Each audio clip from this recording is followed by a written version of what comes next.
Kisah miris mantan terpidana pembunuhan Vina terpaksa ngaku gegara disiksa.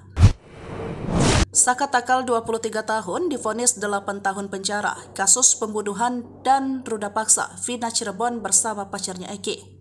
Dari vonis tersebut, Saka menghabiskan waktunya 4 tahun di penjara karena mendapat remisi. Seiring kasus Vina Cirebon yang kini diangkat lagi ke publik, Saka berbicara terkait awal dirinya disangkut pautkan dengan kasus tersebut. Dalam wawancara di rumahnya yang berlokasi sekitar SMP Negeri 11 Cirebon, Jawa Barat, Saka menceritakan pengalaman pahitnya. Kronologi, saya kurang paham soal kasus Vina dan Eki karena saya tidak ada di tempat waktu itu. Saya ada di rumah lagi sama kakek saya dan paman saya dan teman-teman. Saya nggak kenal sama Eki dan Vina, ujarnya. Ia menyampaikan bahwa sebelumnya ditangkap, ia sedang diperintah membeli bensin oleh sang paman. Jadi ceritanya waktu itu sebelum ditangkap, saya disuruh sang paman untuk beli bensin bareng sama adik paman.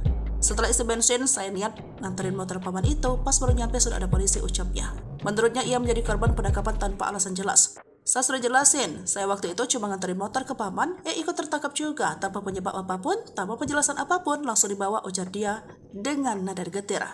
Di kantor Polres, Saka mengaku mengalami penyiksaan dan memaksa agar mengakui perbuatan yang dia tidak lakukan.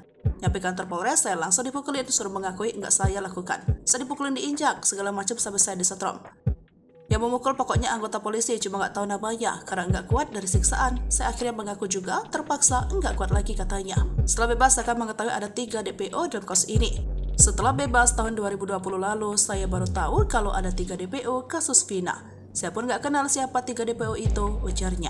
Saka juga menegaskan bahwa ia bukan anggota geng motor dan tidak memiliki motor sama sekali.